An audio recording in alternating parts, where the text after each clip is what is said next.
കേരളം കാത്തിരിക്കുന്ന നടി ആക്രമിക്കപ്പെട്ട കേസിന്റെ വിധി പ്രസ്താവിക്കാൻ ഇനി 2 ദിവസം മാത്രം ബാക്കി നിൽക്കവേ വിചാരണയുമായി ബന്ധപ്പെട്ട നിർണായക വിവരങ്ങൾ പുറത്തു വരികയാണ്. കേസിലെ 8ാം പ്രതിയായ നടൻ ദിലീപ് സംഭവം നടന്നതിന് പിന്നാലെ മുഖ്യമന്ത്രി പിണറായി വിജയന് അയച്ച സന്ദേശം പ്രോസിക്യൂഷൻ കോടതിയിൽ ഹാജരാക്കി കഴിഞ്ഞു.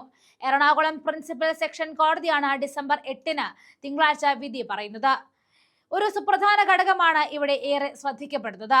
കേസിൽ അറസ്റ്റ് ചെയ്യപ്പെട്ട പൾസർ സുനി ഇപ്പോഴത്തെ MLA മുകേഷിന്റെ മുൻ ഡ്രൈവർ ആയിരുന്നു എന്നതാണ്. 28 സാക്ഷികൾ കൂറുമാറിയപ്പോൾ എന്നാൽ കേസിലെ സാക്ഷിയായ മുകേഷ് MLA തന്റെ വാദത്തിൽ ഉറച്ചുനിന്നു.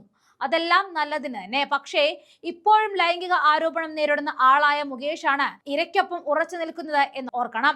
അതായത് മുകേഷ് കേസിൽ ഇരയാക്കപ്പെടുന്ന ആൾക്ക് നീതി കിട്ടാതിരിക്കുകയും എന്നാൽ അപ്പുറത്ത് മറ്റൊരു പീഡന കേസിൽ ഇരയ്ക്ക് നീതി കിട്ടാൻ നിൽക്കുകയും ചെയ്യുന്ന ഒരുതരം ഡബിൾ മൈൻഡ് പരിപാടി. CPMന്റെ ഇരട്ടത്താപ്പ് പരിപാടി എന്നും ഇത് മുകേഷ് ഇവിടെ എടുക്കുന്നു എന്ന് പറയാം. പൾസർ സുനി പ്രശ്നക്കാരനാണെന്ന് കണ്ടെത്തിയത് കൊണ്ടാണ് ജോലിയിൽ നിന്നും ഒഴിവാക്കിയത് എന്നാണ് മുകേഷിന്റെ മൊഴി ഉള്ളത്. ഈ വാദത്തിൽ ഉറച്ചു നിൽക്കുകയാണെന്ന് മുകേഷ് പറയുന്നുണ്ട്. അതേസമയം കേസിൽ സിനിമാ താരങ്ങളായ സിദ്ദിഖ്, ഭാമ, സായ്കുമാർ, ബിന്ദു പണിക്കർ, ഇടവേള ബാബു എന്നിവരും കൂറുമാറിയിരുന്നു. അതിജീവിത ദിലീപിനെതിരെ പരാതി പറഞ്ഞിരുന്നു എന്നാണ് താരങ്ങളുടെ ആദ്യ മൊഴി. എന്നാൽ ഇവർ പിന്നീട് കോടതിയിൽ മൊഴി മാറ്റി പറഞ്ഞു. കൂറുമാറിയവരിൽ കാവ്യ അടക്കം 8 പേർ ദിലീപിന്റെ കുടുംബ അംഗങ്ങൾ തന്നെയാണ്. കേസിൽ സിനിമാ താരങ്ങളല്ലാത്ത ചില സാക്ഷികളും കൂറുമാറിയിരുന്നു.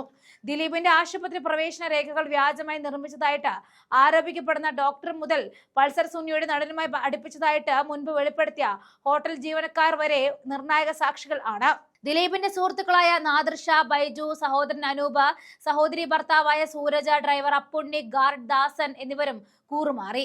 അതേസമയം നടി ആക്രമിക്കപ്പെട്ട് 5ാം ദിവസമായി 2017 ഫെബ്രുവരി 22-ന് രാവിലെ 9:22-നായിരുന്നു ദിലീപ് മുഖ്യമന്ത്രിക്ക് ഒരു മെസ്സേജ് അയച്ചത്. തെറ്റു ചെയ്യാത്ത താൻ കടുത്ത മാനസിക സമ്മർദ്ദത്തിലാണ് എന്നാണ് സന്ദേശത്തിന്റെ ഉള്ളടക്കം. ഈ സന്ദേശം ഉന്നത പോലീസ് ഉദ്യോഗസ്ഥർക്കും ദിലീപ് അയച്ചിരുന്നു. അന്വേഷണത്തിന്റെ ദിശ തന്നിലേക്ക് എത്തുമെന്ന് ഭയന്നാണ് ദിലീപ് ഇത്തരത്തിൽ സന്ദേശങ്ങൾ അയച്ചത് എന്നാണ് പ്രോസിക്യൂഷൻ കോടതിയിൽ വാദിച്ചത്. പൾസർ സുനിയാണ് പ്രതിയെന്ന് ആദ്യ ദിവസം തന്നെ പുറത്തു വന്നതോടെ ദിലീപ് സമ്മർദ്ദത്തിലായെന്നും പ്രോസിക്യൂഷൻ കൂട്ടിച്ചേർത്തു. അപകീർത്തികരമായ ദൃശ്യങ്ങൾ പകർത്താനുള്ള കൊട്ടേഷൻ പ്രകാരം നടിയെ തട്ടിക്കൊണ്ടുപോയി ആക്രമിച്ചു എന്നതാണ് കേസ്. കൊട്ടേഷന് പിന്നിലെ കാരണമായി പ്രോസിക്യൂഷൻ കോടതിയിൽ അവതരിപ്പിച്ച പ്രധാന വാദങ്ങൾ ഇവയാണ്.